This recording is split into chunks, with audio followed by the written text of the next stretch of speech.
Louvado seja Deus. Eu cumprimento os irmãos com a paz do Senhor Jesus. Graças a Deus, sejam bem-vindos à nossa videoaula. Nós vamos dar continuidade aqui à nossa disciplina de religiões do mundo. E a nossa última aula é sobre o cristianismo, né? O que é que a gente pode aprender sobre o cristianismo, o que é que a gente já sabe, quais as influências do cristianismo e que ela se diferencia nas demais religiões, né? Então, nessa introdução, o que é que nós temos? Nós temos uma informação interessante que diz ou que afirma que o cristianismo atualmente é a maior religião do mundo, né? Ou seja, ela vai estar em primeiro lugar em quantidade de pessoas ou de membros, de adeptos, né? De seguidores, né? E ela vem, depois dela, se não me engano, vem o islamismo, né? E depois vem o próprio hinduísmo. Então, como toda religião, o cristianismo ele possui a sua história, a sua origem, né? Mas antes de nós entrarmos aí na origem do cristianismo, é importante que a gente venha compreender o que significa essa palavra cristianismo, de onde ela veio, onde ela se originou, né? Então, a palavra cristianismo, ela vem da palavra cristão, e essa palavra cristão tem origem na palavra Cristo, né? Que significa que o cristianismo é uma religião que tem origem na pessoa do Cristo. Cristo não é o sobrenome de Jesus, Cristo é o que ele era, o que Jesus é, né? Que é o Salvador, é o Messias, é o ungido de Deus. Então, os seguidores, né, os seguidores dos ensinamentos de Jesus passaram a ser chamados aí de cristãos. Então, o cristianismo, de um modo geral, é baseado em ensinamentos de quem? Né? É baseado nos ensinamentos da pessoa de Jesus. Assim como o budismo, os seguidores baseiam as suas crenças no que Buda ensinou, no que Buda supostamente ensinou, né? Dentro do cristianismo não é diferente. Os cristãos seguem o ensinamento da pessoa de Cristo, aquele que deu origem, né, o cristianismo. Então, quem foi Jesus? Jesus ele foi um judeu, ele nasceu lá em Belém da Judéia, no ano 1 antes dele nascer. Ele era filho de José e de Maria, um casal simples de judeus que não tinha muitas posses, né? E ele foi gerado em Maria de uma forma milagrosa, conforme está registrado em Lucas, capítulo de número 1, versículo de número 27, né? Não há muitas informações sobre a juventude de Jesus, nós não temos documentos o suficiente ou confiáveis, né, que vêm nos trazer uma história da pessoa de Cristo na sua juventude, né? Nós temos apenas um texto onde ele mostra com 12 anos, né, ele conversando lá com os doutores da lei, mas fora isso que nós temos são documentos que não são muito confiáveis, que vai falar um pouco da história dele em sua juventude. Então, o cristianismo ele surgiu a partir de que momento da história da humanidade, né? Então ele vai surgir no século I, ou seja, a partir do ano 1 até o ano 100, ele vai se formular, né? Ele vai se organizar, tudo baseado nos ensinamentos de Jesus, que vai ser propagado pelas pessoas dos apóstolos e demais discípulos que conviveram com Jesus, né? O cristianismo ele não vai nascer fora de Israel, ele vai nascer dentro de Israel. No passado era chamado de Palestina, né? E é uma religião que tem a sua raiz no judaísmo. Por quê? Jesus era judeu, os apóstolos eram judeus, o próprio Paulo, por não ter nascido em Israel, mas era judeu, praticante da lei, era um fariseu. Então, o próprio cristianismo ele vai ter a sua origem dentro do judaísmo, né?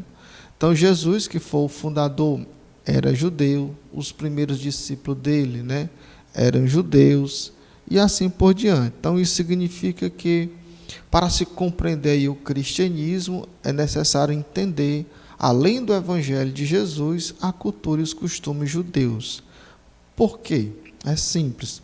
Dentro dos escritos que os apóstolos deixaram, né, falando aí sobre os ensinamentos de Jesus, sobre os mandamentos de Jesus, muitas dessas essas histórias que estão registradas nos evangelhos, por exemplo, estão registradas dentro da cultura dos judeus, estão registradas dentro dos costumes judaicos, né? Então, as parábolas que Jesus citou, contou e os apóstolos escreveram, está dentro de um contexto judaico, ou seja, é necessário compreender a cultura deles naquela época, o entendimento deles também naquela época, para a gente trazer uma interpretação contundente aí do cristianismo, né?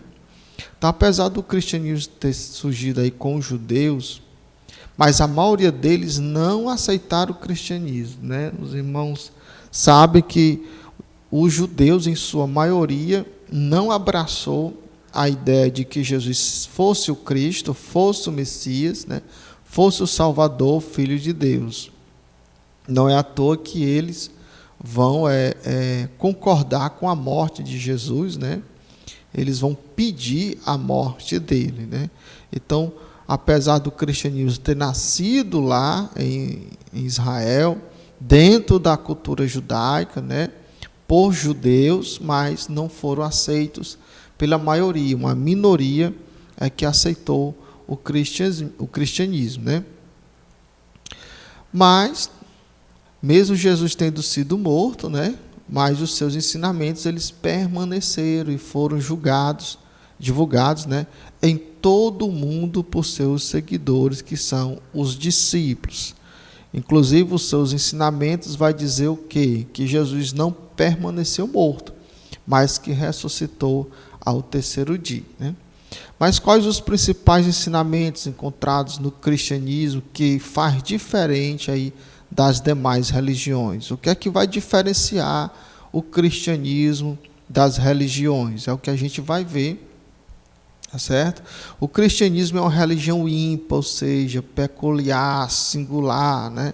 E essa singularidade está em como se fala de pelo menos alguns temas, como Deus, Jesus Cristo, da Bíblia e da salvação. Então, todas as religiões, praticamente, elas vão falar da existência de um Deus, de um Salvador, de uma Escritura e de uma forma de salvação.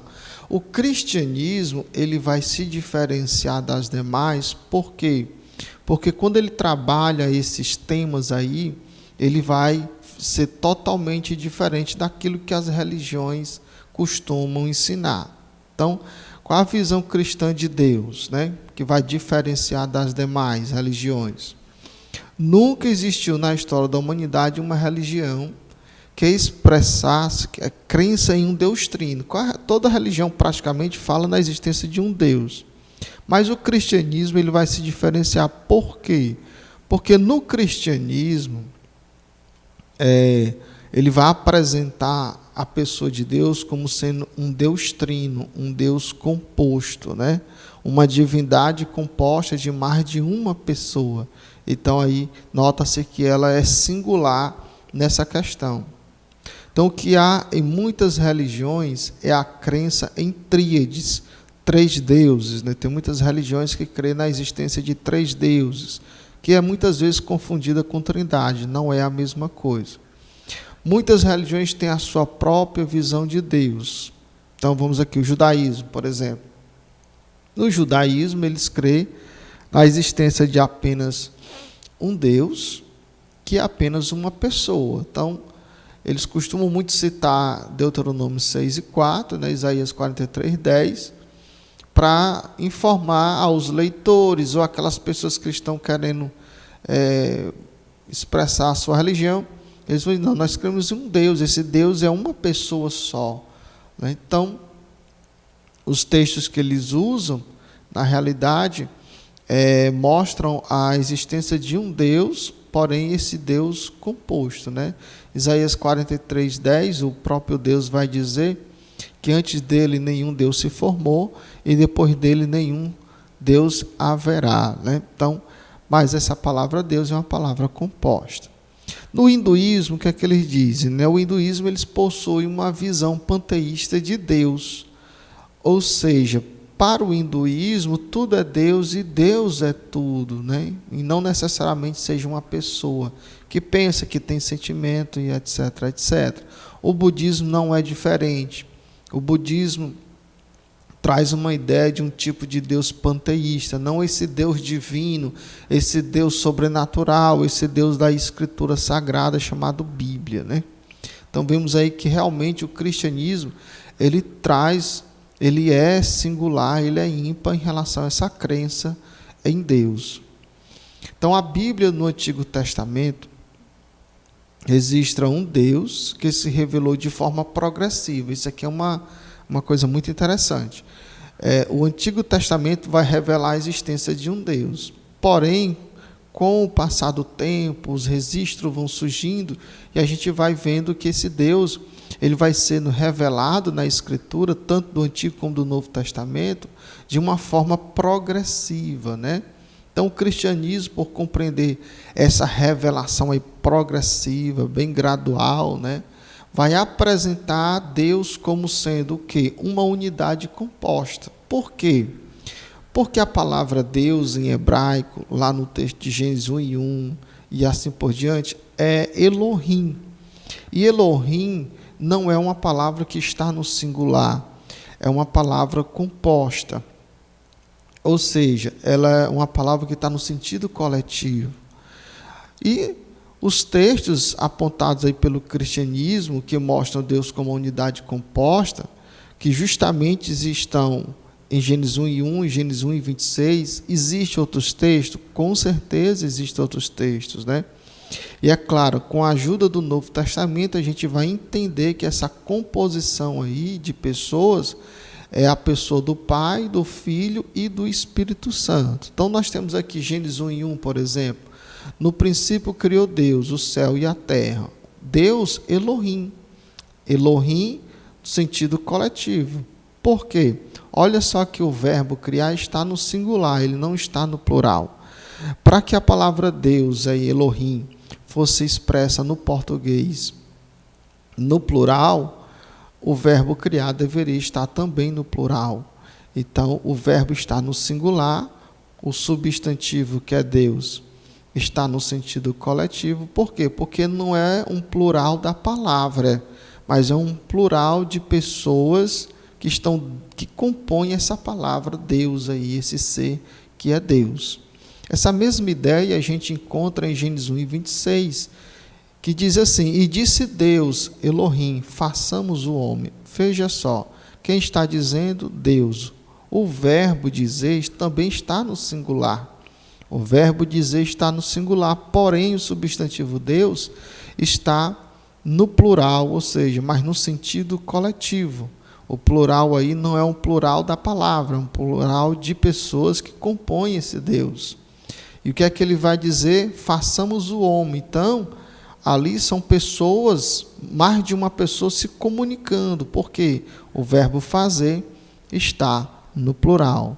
Então é por isso que o cristianismo ele vai entender, ele vai compreender que a partir do livro do Gênesis, Deus vai se revelando como sendo um Deus composto por mais de uma pessoa. E essa composição de três pessoas, Pai, Filho e Espírito Santo, o cristianismo ele vai compreender melhor isso a partir dos escritos do Novo Testamento.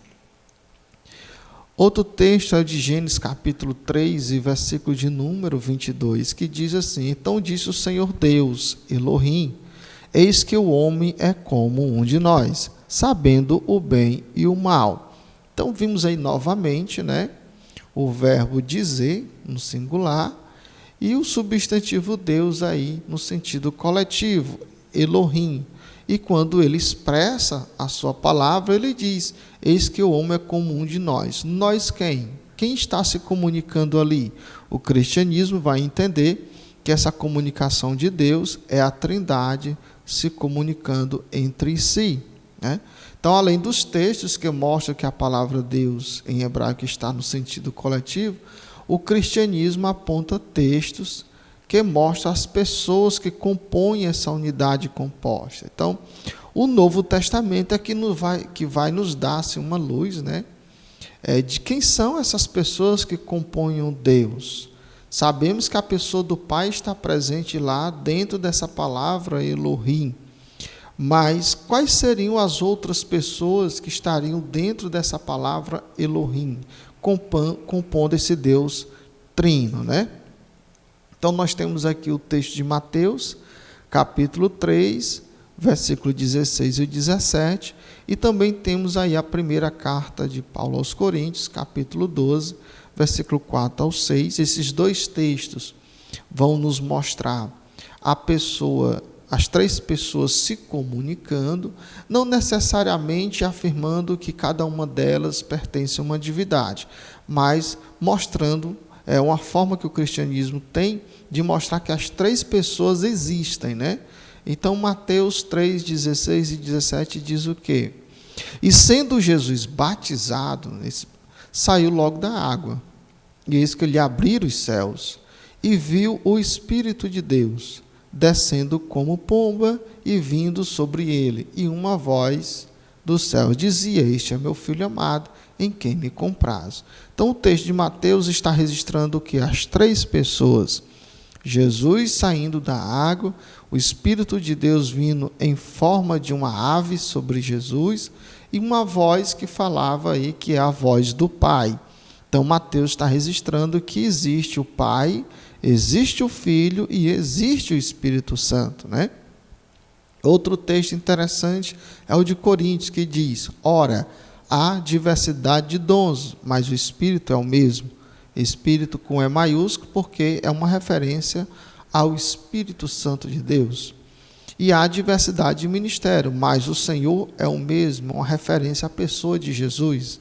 E há diversidade de operações, mas é o mesmo Deus que opera tudo em todos, que é uma referência ao Pai. Então, vemos aí na distribuição dos dons e na operação deles a presença das três pessoas, tá certo?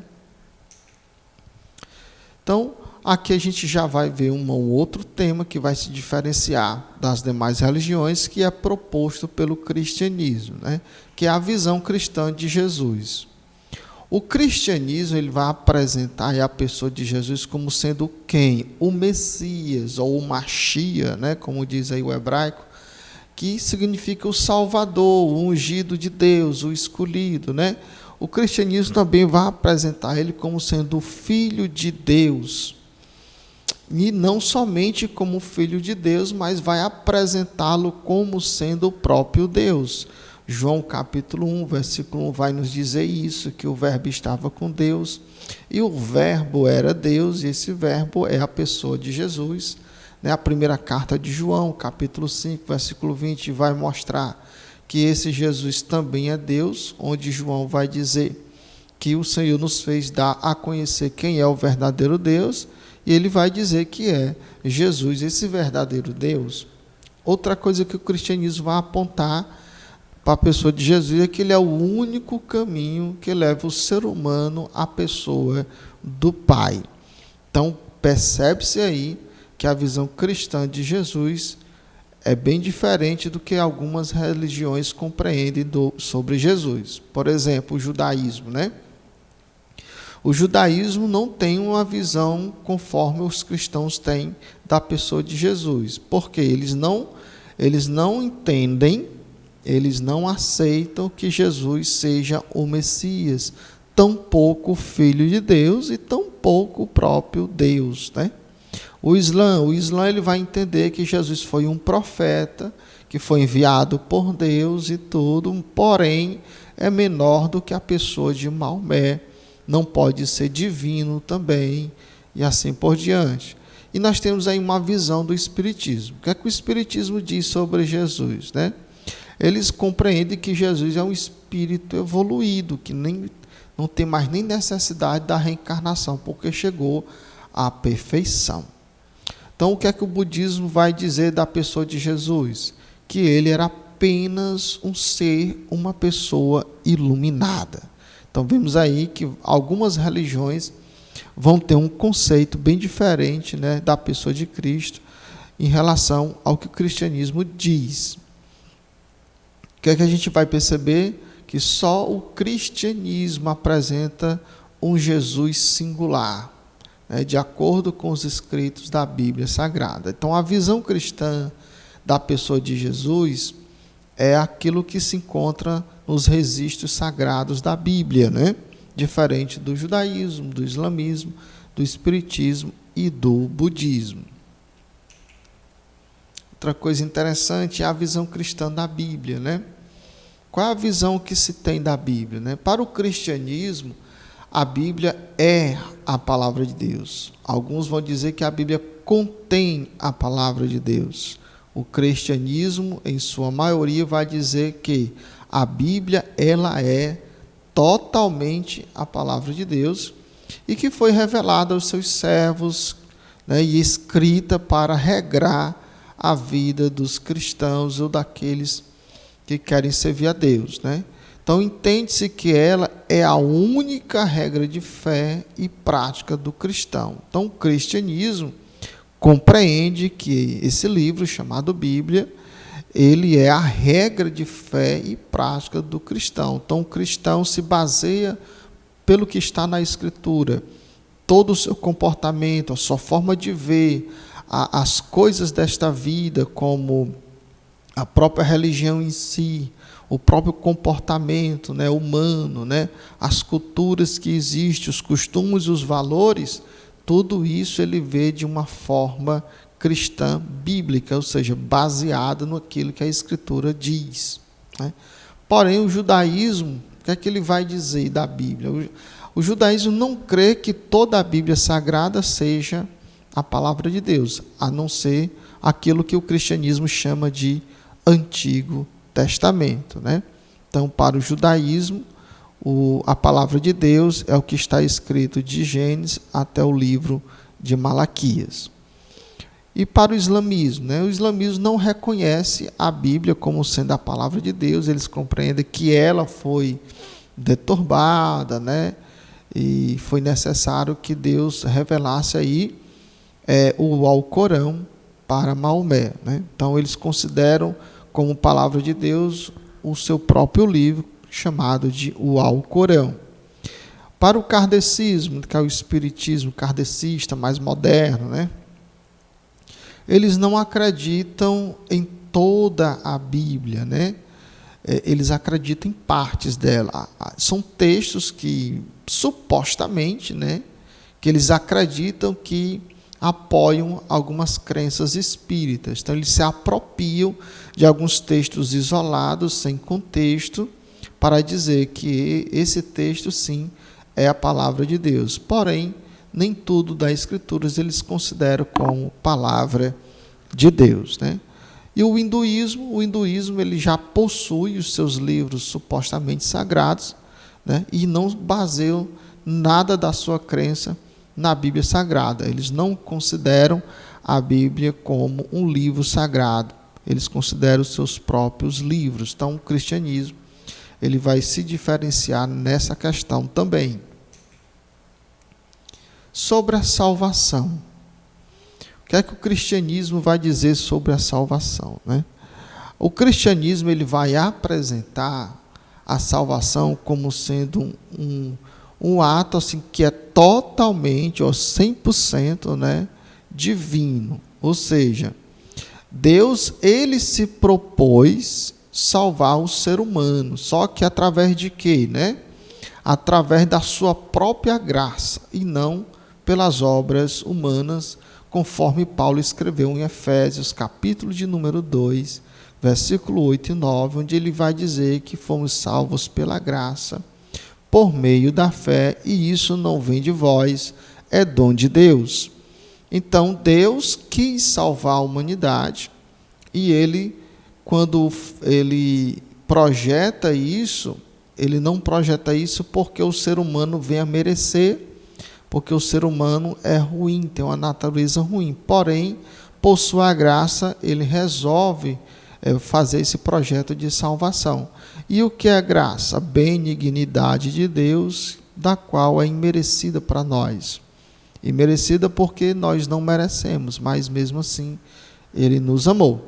Então, Deus é responsável pela própria salvação. Então ele destina essa salvação ao ser humano, segundo o cristianismo, baseado no seu livro de regra de fé, que é a Bíblia Sagrada, né? Mas vamos entender melhor.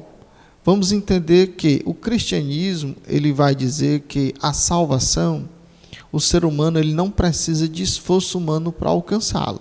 Então ele apenas precisa crer na pessoa de Cristo, como Filho de Deus, se arrepender dos seus pecados. Pronto. A graça de Deus se manifestou através de Jesus. Quando ele é enviado para salvar a humanidade, isso aí é a graça de Deus. Então, quando o ser humano crê nele, ao ponto de se arrepender dos seus erros e segui-lo, ele foi salvo. Então, Deus o salvou através da graça por meio da fé. Então, a pessoa teve que crer nessa graça divina. Logo, ele é isento. Ele não precisou praticar obras. Ele vai praticar obras porque ele foi alcançado pela salvação e não para ser salvo. Essa é a salvação que o cristianismo apresenta para a humanidade. Mas o judaísmo, o judaísmo apresenta a salvação através das obras da lei. Inclusive, isso é um problema dentro das cartas que Paulo escreveu, principalmente aos Gálatas também, onde as pessoas associavam a obra de salvação à prática dos ritos da lei de Moisés. Então, o hinduísmo vai apresentar a salvação como sendo o quê? A libertação da alma do ciclo da morte e da reencarnação. Ou seja, o indivíduo salva a si mesmo. O indivíduo luta a cada encarnação para ser uma melhor pessoa, fazendo obras de caridade, pagando os seus erros de reencarnações passadas, até ele, através do seu próprio esforço, quebrar esse ciclo aí da reencarnação, se transformar num iluminado e não retornar mais a esta terra. O budismo, como ele saiu do hinduísmo, ele também trouxe essa mesma ideia de salvação, onde eles também vão dizer que é pelo esforço humano que ele quebra esse ciclo de reencarnação, e quando ele quebra esse ciclo de reencarnação, ele foi salvo, ele não vai precisar mais vir para cá, para esse planeta, para essa terra, sofrer, pagando por reencarnações passadas, onde ele errou muito. Então ele se esforça, ele medita, ele vai tentar buscar e se esquecer de tudo de ruim que os rodeia, e através da meditação e obras, ele consegue quebrar esse ciclo, pelo menos é o que o budismo vai dizer. E a quebra desse ciclo, eles vão chamar de salvação. O espiritismo kardecista, Bom, essas três religiões, o hinduísmo, o budismo e o próprio judaísmo também, eles crêem praticamente na mesma ideia da reencarnação. Então, o kardecismo ele vai apresentar um caminho semelhante aos demais. Então, através das várias reencarnações, o espiritismo vai dizer que as pessoas podem chegar à pureza espiritual. Isso até não haver mais necessidade de reencarnar. Então, a pessoa foi ruim nessa vida, ele morreu, vai renascer, então ele vai rever os seus problemas, suas coisas erradas, vai pagar por isso, e quando ele pagar tudo, então ele não vai precisar mais reencarnar, porque ele foi salvo, ele foi iluminado. O judaísmo da época de Paulo não cria assim, mas o judaísmo da época de hoje já tem essa mesma ideia que o espiritismo diz, o budismo e o hinduísmo, sobre a reencarnação. Aqui nós temos a nossa conclusão. A nossa conclusão vai dizer o quê?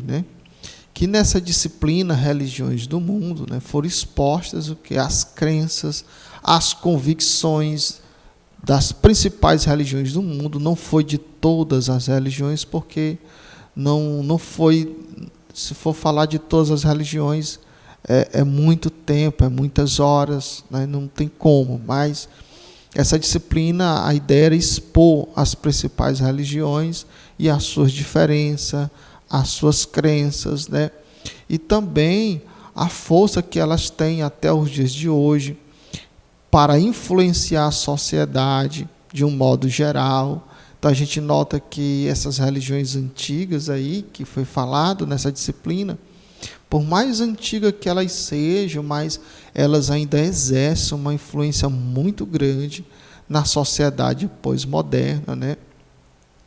Outra coisa importante que a gente viu estudando sobre as religiões é que todas elas creem em um tipo de forma de salvação, né? Ou seja, eles acreditam na salvação de alguma maneira, de alguma forma, né? E a gente percebeu que nessa forma de salvação que eles acreditam, praticamente todas elas têm algo em comum, né? Que é acreditar na ideia de ser salvo através do esforço humano. O homem se esforça para alcançar essa salvação. E nós percebemos que a maioria delas acredita que esse esforço humano está em relação ao ciclo de reencarnação, ou seja, ele se esforça para não reencarnar mais, sendo a cada reencarnação uma boa pessoa, uma pessoa melhor do que na reencarnação passada, né? Então eles vão ser, isso aí é um aspecto comum entre a maioria das religiões. Então o cristianismo ele se diferencia das demais religiões, sim, principalmente no que se refere ao que à salvação do ser humano, que retira a responsabilidade humana. Então o cristianismo ele vai tirar essa responsabilidade humana, aliás, não vai tirar, mas vai apresentar para as pessoas que essa responsabilidade não é humana. Por quê? Porque Deus é o autor da salvação do homem, né? O homem não salva a si mesmo. Deus é autor da salvação, do projeto de salvação. E mesmo as pessoas, mesmo que as pessoas devem crer no Filho de Jesus para que Deus o salve, né? Ou seja, as pessoas que creem nesse projeto também crê na pessoa de Jesus. Quando ele crê na pessoa de Jesus, o que acontece? Ele é salvo, né? Isso não significa que ele não deva praticar boas obras, ser uma boa pessoa. Sim, toda essa ideia de ser melhor, de mudança, é resultado da salvação encontrada em Cristo Jesus, né? Eu espero que você tenha compreendido essa nossa videoaula. Que Deus te abençoe e a paz.